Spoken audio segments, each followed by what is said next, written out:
शुरू करें revenue collection और जो हमारी टैक्स कलेक्शन है, रेवेन्यू का गैप बढ़ जाता है। टैक्स कलेक्शन को उमूमी तौर पर पाकिस्तान में रेवेन्यू ही समझा जाता है, हालांकि रेवेन्यू आप अपनी एक्सपोर्ट्स पर इन्हिसार करें और आप अपने जो ट्रेड है उस पर इन्हिसार करें तो रेवेन्यू ज़्यादा बेहतर कहलाएगा। लेकिन इसमें और बहुत सारी चीज़ें मैं उसके मुख्तलिफ पॉइंट्स पे डिस्कस करता हूँ। पहले सर ये बताएं, ये कितना मुश्किल मरहला होगा गवर्नमेंट के लिए? इतने 5,000 अरब रुपए का कोई रेवेन्यू रख लेते हैं कलेक्शन और उसमें टैक्स कलेक्शन भी मिला के, जैसे पिछली बार भी 49,000 से ज़्यादा 4,900 से ज़ायद। तो ये जो मामला हैं कितने टेक्निकली मुश्किल है? बहुत शुक्रिया अरसलान खोकर साहब। अब आपने शुरुआत मुझसे की है और माहिरीन जो है, इक्तिसादियात के माहिरीन जो है वो भी आपके साथ मौजूद हैं और फ़हीम सरदार साहब जैसी शख्सियत भी आपके साथ मौजूद हैं और राना साहब बेहतर अंदाज से बता सकते हैं। लेकिन मैं एक बात यहाँ पे उमूमी तौर पर, क्योंकि हम पब्लिक में रहते हैं और पब्लिक फिगर्स और पब्लिक का जो माइंड है उसको आपके सामने ज़रूर मैं रखूँगा। यहाँ हमेशा टैक्स कलेक्शन में जो सबसे बड़ा मसला रहा है वो ट्रस्ट डेफिसिट का रहा है और ट्रस्ट डेवलप अभी तक गवर्नमेंट नहीं कर पाई। उसकी बहुत सारी वजूहात हैं। मैं पॉइंट मुख्तलिफ इसके पहलू हैं जिस पे मैं बात करना चाहूँगा, लेकिन एक तवज्जो मबजूल नोटिस आपको देना चाहूँगा, बल्कि अपने जो माहिरीन हमारे साथ मौजूद हैं। हमारा जो कस्टम ड्यूटी है वो बहुत कंट्रीब्यूट कर रहा है और सबसे बड़ा रेवेन्यू टारगेट भी कस्टम ड्यूटीज़ की मद में आता है। अब आप हिकमत अमली देखें हुकूमत की कि हमारी वजारत कानून और इंसाफ जो है वो अभी तक कस्टम के जो जजेस होते हैं, जो चेयरमैन होता है, जो ट्रिब्यूनल होता है, एपीलेट ट्रिब्यूनल, जो कि कस्टम के एडजुडिकेशन के अगेंस्ट अपील में जाते हैं, वो स्टक है जी। कोई चेयरमैन नहीं है पूरे पाकिस्तान में, अभी तक उसकी कोई अपॉइंटमेंट नहीं हुई है। 1 से 2 मेंबर्स हैं, एक technical member I think Karachi में है और एक लाहौर में। ठीक है, अब एक जुडिशियल मेंबर होता है, एक टेक्निकल मेंबर होता है, इनकी अभी तक अपॉइंटमेंट ही नहीं हुई है। अच्छा। कस्टम ड्यूटीज, अब आप मुझे बताएं कि जब कस्टम ड्यूटी की मद में जो आपको रेवेन्यू मिलता है वो कहां है? स्टक पड़ा है ना। कौन इसका रिस्पॉन्सिबल है? अब हाई कोर्ट से लोग रिजू करते हैं, तो आप मुझे बताएं पोर्ट पे जो लोगों का सामान पड़ा है, गुड्स पड़ी, उसका क्या बनेगा? ठीक है, तो ड्यूटी तो आपको नहीं मिल रही, ड्यूटी तो आपको नहीं मिल रही। आप मुझे ये बताएं कि 15,000 के करीब पेंडेंसी ऑफ केसेस जो है वो आपके कराची में पड़े हुए हैं। पोर्ट पर माल सड़ गया, गल गया, लोगों का, गाड़ियों का बुरा हाल हो गया। अब ये टारगेट तो आप पूरा नहीं कर सके। अब आप आ जाएं जी, लोगों से टैक्स आपने कैसे नहीं, आपकी मॉनिटरिंग पॉलिसी, आपकी इकोनॉमिक पॉलिसीज इंतहाई स्ट्रिक्ट हैं और लोग जो है उनमें एतमाद का एक फुकदान पाया जाता है। माजी में भी आप देखें टैक्स के बदले जो है आवाम को रिलीफ दिया जाता है, उनको बुनियादी जरूरियात जिंदगी, उनकी मुफ्त तालीम, मुफ्त सेहत। हमारे यहाँ तो इसका भी क्रेडिट लेते हैं जी कि हम आपको मुफ्त तालीम देंगे, हम आपको मुफ्त सेहत देंगे, जबकि स्टेट की रिस्पॉन्सिबिलिटी होती है, हम टैक्स पेयर हैं। अब जो टैक्स, अच्छा हैरत की बात ये, इस मरतबा भी ये हदफ रखा गया कि जी हम टैक्स चोरों को नहीं छोड़ेंगे और ये भी कहा गया कि जी बिजलियां महंगी नहीं करेंगे। लेकिन दूसरी तरफ जो है एक और बात बड़ी अहम है कि IMF जो है उसके साथ आपका एक बेल आउट पैकेज हो गया, अब आप उससे रिवर्स करने जा रहे हैं। कैसे? मुश्किल। हाउ?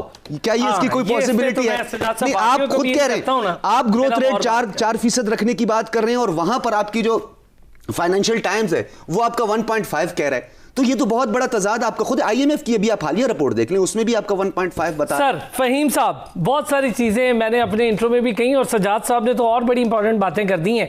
सर जरा मुझे बताएं, बजट 2021 कैसा होगा, आप कैसा देख रहे हैं और क्या कुछ हो सकता है, क्या कुछ हुआ है जिसकी बुनियाद पर अब बजट बनेगा?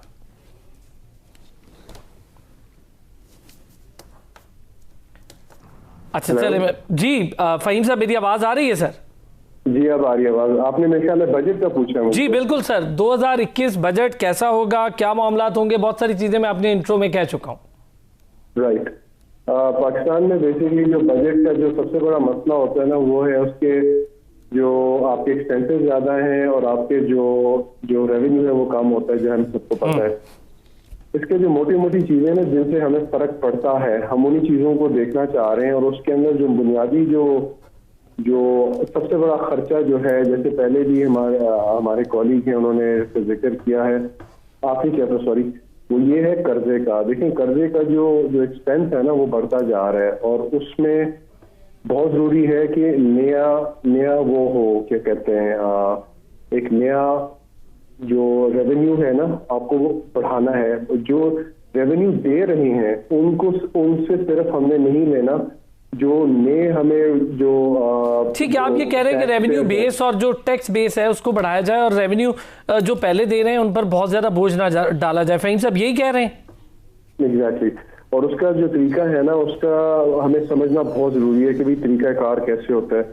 बुखारी साहब ने अभी थोड़ी देर पहले कहा था ट्रस्ट डेफिसिट। देखिए, ट्रस्ट को बिल्डअप करना बड़ा जरूरी है और मजे की बात है उन्होंने साथ ही क्या कहते हैं कस्टम्स का जिक्र किया था।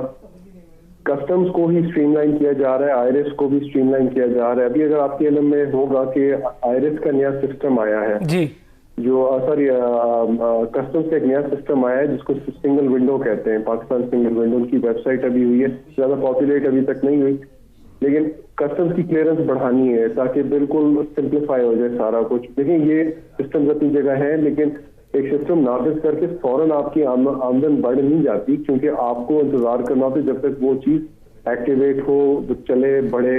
इस तरीके से ही फिर काम होता है। तो पहली बात आ गई कि रेवेन्यू बढ़ाना है। रेवेन्यू किस तरह बढ़ाएंगे? टैक्स से होगा और एक्सपोर्ट्स बढ़ाने से होगा।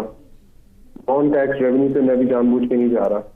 टैक्स बढ़ाना जो है ना वो बुनियादी पॉइंट होता है और उस पर हम डायरेक्ट टैक्स पे फोकस करना चाहते हैं और मेरे ख्याल में काफी इनडायरेक्ट टैक्स वैसे ही होता है। जब डायरेक्ट टैक्स पे बातें हैं तो उसके अंदर फाइलर्स आप खुद ही अंदाजा लगाएं कि अगर बिलफर्ज अगर हमारे, मैं खैस की बात कर रहा हूँ कि अगर 3 मिलियन फाइलर्स हैं और हमारे जो टैक्सेशन का जो अमाउंट है अगर आप उसको देखें तो वो थोड़ा डिस्टॉर्ट हो जाता है। हुकूमत यही कोशिश करे कि टैक्स का बेस बढ़ाएं। अच्छा, मैं फ़हीम साहब 2-3 चीज़ें मैं चाहूँगा इस पे थोड़ा सा और भी आगे बढ़ते हैं। मैं राना साहब से भी इस पे बात कर लूँ। राना साहब, तिजारती खसारा, बजटरी खसारा, फिस्कल खसारा, कर्ज़ों का हजम GDP का 87.7% पे पहुँच चुका है, रेवेन्यू गैप, टैक्स कलेक्शन, मुसलसल बढ़ती महंगाई, सर्कुलर डेट, सर बहुत सारी चीज़ें। मैं चाहूँगा ज़रा 2021 के बजट के थोड़े थोड़े चीज़ा चंद चीज़ें वो डिस्कस करने के, आवाम पर इसका क्या बोझ पड़ेगा। बिस्मिल्लाहिर्रहमानिर्रहीम, बहुत शुक्रिया। सबसे पहले तो जो पिछला बजट था वो उसका जो आउटले था वो 7200 बिलियन का था। तो अभी भी जो बजट होगा उसके अंदर आप उसको 10% से एनहांस कर दें तो बजट का आउटले 77 से 7800 अरब के 7800 बिलियन के करीब लगभग होगा। लेकिन दूसरी साइड पे जो रेवेन्यू साइड है, आप जो FBR है उसकी परफॉर्मेंस आपके सामने है कि हमारा जो टारगेट था 4.9 ट्रिलियन का वो रिवाइज डाउन होके मेरे ख्याल से 4.7 ट्रिलियन पे आ जाता है और शायद हम 4.5 ट्रिलियन के करीब जो है वो इकट्ठा कर सकें। तो इस साल का जो फिस्कल डेफिसिट जो एस्टिमेट किया जा रहा है वो तकरीबन 7.5 से 8% ऑफ GDP के ऊपर होगा, जो 3500 अरब का तकरीबन लगभग फिस्कल डेफिसिट होगा। तो इस लिहाज से अगले बजट में भी जो गवर्नमेंट के पास स्पेस है वो बहुत ज्यादा नहीं है, ना डेवलपमेंट की स्पेस ज्यादा है, ना जो है वो अपने एक्सपेंसेस को भी अगर लिमिटेड तरीके से 10% भी मिनिमम तो उनको हर चीज में एनहांस करना पड़ेगा, चाहे वो पेंशन हो, चाहे वो आपकी डिफेंस हो, आपके सिविल गवर्नमेंट के चलाने के अखराजात हो।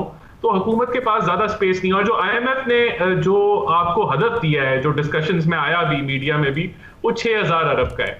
तो अब चैलेंज ये है कि 6000 अरब आपने इकट्ठा करना है और इस साल आप 4500 अरब आपने इकट्ठा किया है, तो क्या आप 33%, 35% टैक्स कलेक्शन बढ़ा सकेंगे जब आपकी GDP जो है वो 4% पे ग्रो कर रही होगी? तो ये चैलेंज है। और फिर इन्फ्लेशन आपने 8% के ऊपर रखी होगी।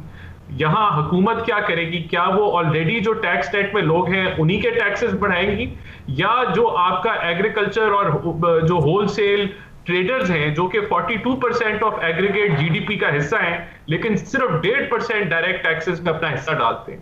जो आपकी एक्सपोर्ट है वो 10% ऑफ GDP का हिस्सा है एग्रीगेट, और वो 1% डायरेक्ट टैक्सेस में अपना हिस्सा डालते हैं। मैं राणा साहब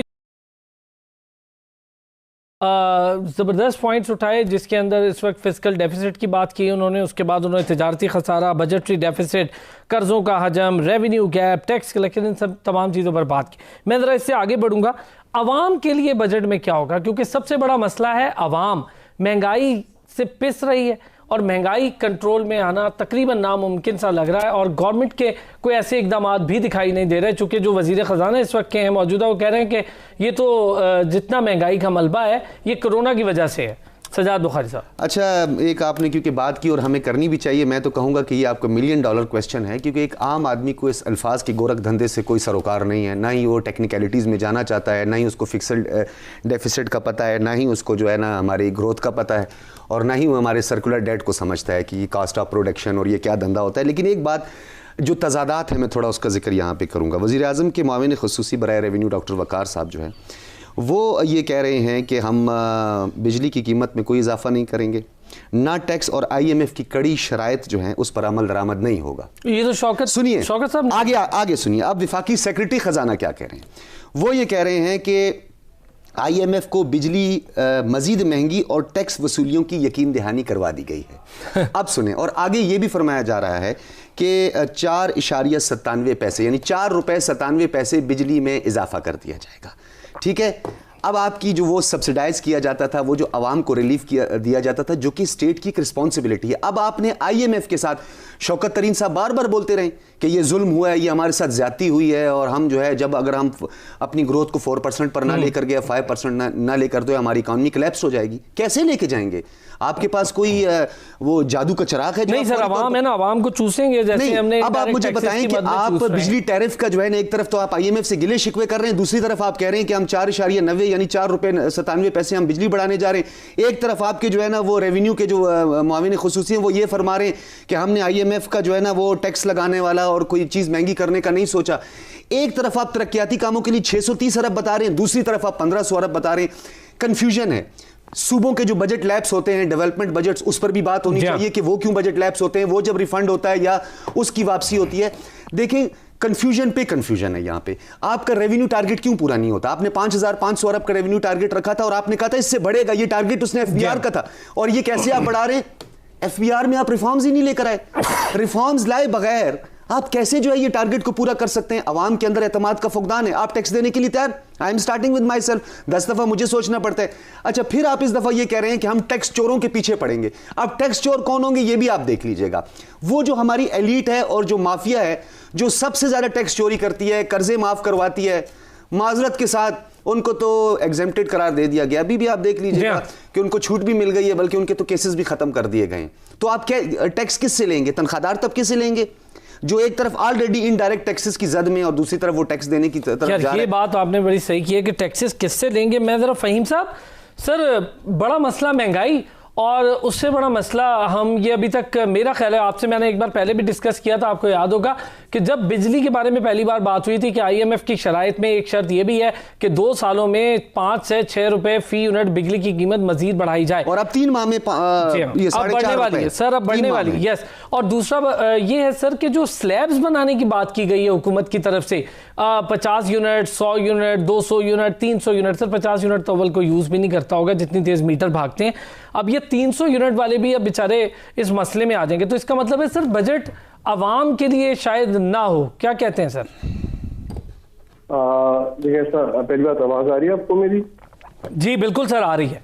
अच्छा, देखिए इस्लाम, पहली बात ये कि अगर डिफाइन हमें करना पड़ेगा जब हम आवाम की बात करते हैं। आवाम का मतलब ये नहीं है 220 मिलियन, इसको सेग्रीगेट करना पड़ेगा, क्योंकि गवर्नमेंट ये चाह रही है कि इसको सेग्रीगेट करके सबके फर्क ट्रीटमेंट हो। जो बुनियादी कोशिश है वो ये है, जो शुरू से रही है, जो जिससे काफी हद तक सक्सेस भी हुई, फिर उसमें इश्यूज भी आए नो डाउट, वो ये है कि जो कम आमदन लोग हैं उनके ऊपर टैक्स का बर्डन कम आए, उन पे बिजली का बर्डन कम आए, सुई गैस का बर्डन कम आए। बहुत सारे केसेस में ये बात सच निकली है, लेकिन वो चीज सामने प्रेजेंट नहीं की जाती। अब क्योंकि मेरी फील्ड थोड़ी सी फर्क है, बैठ के मैं रेवेन्यू एश्योरेंस, रेवेन्यू एक्यूरेसी पे तो नहीं मैं जाऊंगा। दूसरी बात यह है कि अगर बिजली महंगी की जा रही है तो उसके 2 वजूहात है। पहली बात यह कि जो प्रोजेक्ट्स हैं वो महंगे हैं, वो महंगी बिजली बना रहे हैं जो नाफिज हुए थे। दूसरी बात यह है कि जो जितनी जल्दी ये पुराने प्रोजेक्ट्स को खत्म करके उनकी जगह हाइड्रो ला रहे हैं, वो सस्ते बिजली ला रहे हैं, उसमें ऑब्वियसली स्पीड अप करने की बहुत जरूरत है और उस पर भी काम हो रहा है। जहां तक बिजली का ताल्लुक है, देखें IMF जो है, मैं IMF के फेवर में कोई बात नहीं कर रहा, लेकिन मैं सिर्फ एक 1+1=2 की मैं बात कर रहा हूँ। IMF सीधा सीधा कहता है कि यार आप सब्सिडीज कहाँ दे रहे हैं, आपके खर्चे कहाँ आ रहे हैं। वो आपको कहते हैं कि आप अपना सर्कुलर डेट का हमें पूरा मैनेजमेंट का सिस्टम बना के दें, क्योंकि ये आउट ऑफ कंट्रोल होने वाला है। वो आपके सीधे सीधे खर्चे उठा के देखते हैं, वो कहते हैं उनको कम करें, सब्सिडीज को कम करें, आप रेवेन्यू बढ़ा दें तो हमारे पास मत आए, IMF के पास आएंगे तो फिर हमारी ये शराइत होंगी।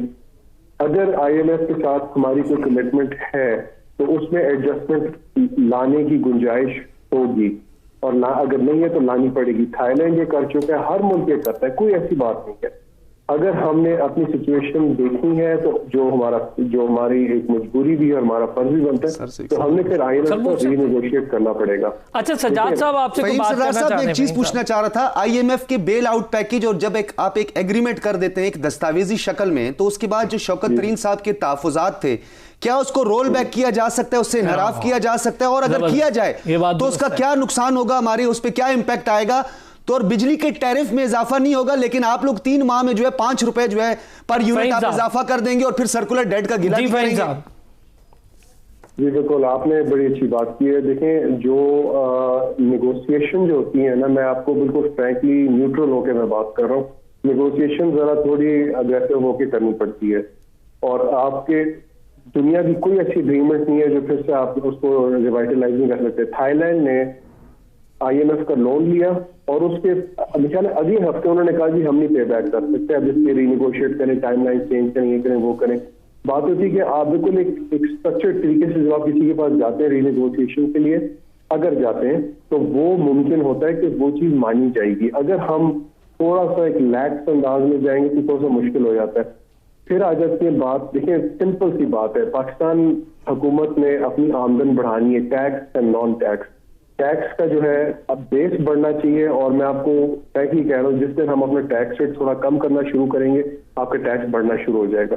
रेट कम करने वक्त के साथ और बेस बढ़ाएं जल्द अज जल्द, जिसपे हम सर इसी में तो बात है कि ये लोग करना कब है, मतलब 3 साल तो गुजर गए। राना साहब जी बात कर लूँ, जरूर सर कीजिए। जी मैं इससे एक बात करूंगा, फिर आप राना साहब के पास जाइएगा। कि देखें, ट्रेडर्स को भी लाने की कोशिश की गई है। 4 मिलियन प्लस ट्रेडर्स हैं जिनको एक सिंपल टैक्स सिस्टम में लाने से कहा गया था, उस पर भी काफी प्रोटेस्ट वगैरह हुए थे। तो ऐसे नहीं है कि इनिशिएटिव लिए नहीं जा रहे। और एक चीज और कि जो टैक्स रिफंड हुए उस पर तो कोई बात ही नहीं कर रहा, मुझे हैरत होती है। तकरीबन 190 बिलियन रुपीस वापस दे दिए गए हैं बिजनेसेस को, उसका जिक्र ही कहीं नहीं है। नहीं, ये अच्छी चीज है, ये आपने एक पॉजिटिव बात बताई, ये भी एक अच्छी चीज है।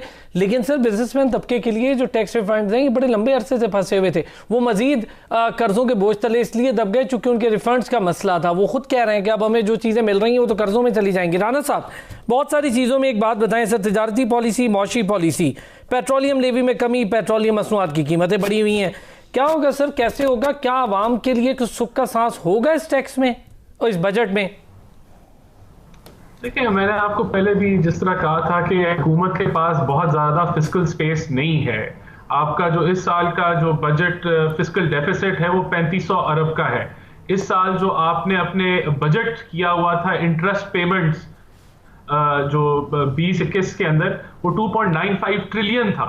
यानी कि जो फेडरल हुकूमत का जो रेवेन्यू था 4000 अरब का, वो उसमें से 3 ट्रिलियन तो आप इंटरेस्ट पेमेंट्स पे पे कर रहे हैं। तो अगला साल भी इसी तरह का होगा। बहुत ज़्यादा फिस्कल स्पेस हुकूमत के पास नहीं होगी।